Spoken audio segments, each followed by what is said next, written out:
It's always hard to follow someone like Bill Jartz. I'd like to give it up for Bill one more time because I was going to say I have a 2015 Subaru Forester. We could raffle that off right now if anybody wants that. But down to business. My name is Mary, and I'm a caregiver. I've always been a caregiver, but my Curative Connections story began in 2020 when the whole world was on pause. Suddenly, overnight, things changed for my husband, Glenn. Waking up one morning, he couldn't walk and was generally confused and frustrated. He couldn't perform his daily care activities by himself, the scariest one being not taking his medications properly. In the hospital, the diagnosis of vascular dementia was added to the many health problems Glenn already had. As a kidney transplant recipient, he was always very meticulous about his care. Up to this point, I was merely support staff. But now I was promoted to full-time caregiver. From the hospital, Glenn spent 36 days in rehab and gained a pretty good baseline condition. Remember, this was during COVID, and I was working with students all day on the computer. But at 3 o'clock each day, I logged out and I went and sat outside of Glenn's nursing home window. We celebrated our 30th wedding anniversary on separate sides of that glass. Earlier that day, I had dropped off a lemon cupcake with an anniversary card in which I had slipped a few pictures from our wedding day. When I returned in the afternoon, Glenn was furious with me. Apparently, all day, anyone he had contact with would ask him questions about the pictures, and he was totally over it. We really hadn't celebrated an anniversary since. At the hospital and in the early days at rehab, he didn't like me very well. He was uncharacteristically cross and angry. Usually Glenn was the most easygoing, goofy guy around. But when things eased, he started liking me again. So I took him home. And that's been the standard since. As long as he likes me, he can stay home. Able to walk with a walker, Glenn got around our home pretty well, but it was obvious he could no longer stay home alone.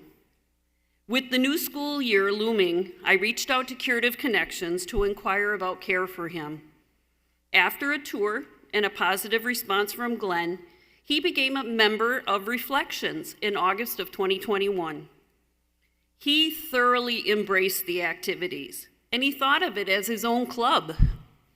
Making plans for what he would wear on Halloween, he would enlist my help to sew it. Poor Amy, how many times did he pester her for ice cream? And it makes me smile to think of everything that we talked about in the car on the way home. Glenn loved bingo, and he would always eat the first little candy bar he won. But if he won again, he always brought home the chocolate for me. Going from being a guy who could sleep 24/7 if I didn't wake him up to this active, engaged person made me feel so much better about leaving him there each day. Members are treated with kindness and respect, and the staff really takes the time to get to know them. Glenn always had a funny personality, which the staff used to their advantage to relate to him. As time went on, the progression of Glenn's dementia was like descending a flight of stairs. He would have an event that would incapacitate him, like a small stroke or an infection, but as quickly as it came on, he would rebound to another baseline. It's like he never got back up those stairs, but he found another landing to rest upon. Each change in his condition was met at Curative with the reassurance that they could meet his needs. That's the beauty of Curative Connections. They meet you just where you are. As a caregiver, the daily drop-off and pickup gave me the opportunity to not only get feedback about Glenn from the staff, but in turn, the staff became a very important part of our lives. Many times with dementia, individuals and couples lose a fair amount of their friendships and acquaintances. For whatever reason, isolation and loneliness are a real side effect of the disease. From that daily interaction to later being able to attend a caregiver support group at Curative was just what I needed in so many ways. Feeling like I'm not alone, learning tips and tricks to try at home, and venting my frustrations kept me grounded. Hearing other caregivers' struggles was so valuable in preparing me for the future. It was still scary, but at least I knew what to expect. Quite frankly, the members of the spouse support group are the most impressive and courageous people I've ever met. While going through their own struggles and heartbreak, they're able to dig deep and help and encourage others in the group, and are so moved to help new members find their footing. We feel free to share with each other because nowhere else would others understand what we do each day just to survive. A special thanks to Tina DeBush for moderating our group and providing resources along with her wise counsel. After Glenn had another setback, on February 1st, 2024, I made the decision to resign from my job and stay home full-time. Glenn no longer had the stamina to endure full-time at Reflections. The idea of juggling home health aides with work and the rotten, icy weather we were having that week just put me right over the edge. It was like a leap of faith that I would do all over again. Glenn could attend Reflections Monday, Wednesday, and Friday for a few hours, and if he didn't feel well or the weather was bad, we could just stay home. Never did I foresee how important those 3 days would become for my well-being and survival as a caregiver. Those 12 hours a week, while Glenn attended Curative, were the very thing that made continuing as a caregiver possible.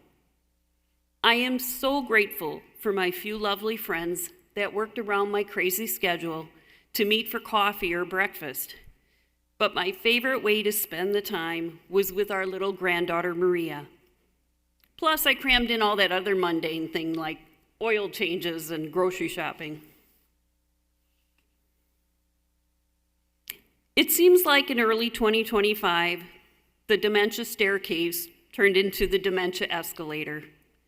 Glenn got weaker and weaker, and I had a hard time tolerating a lot of activity.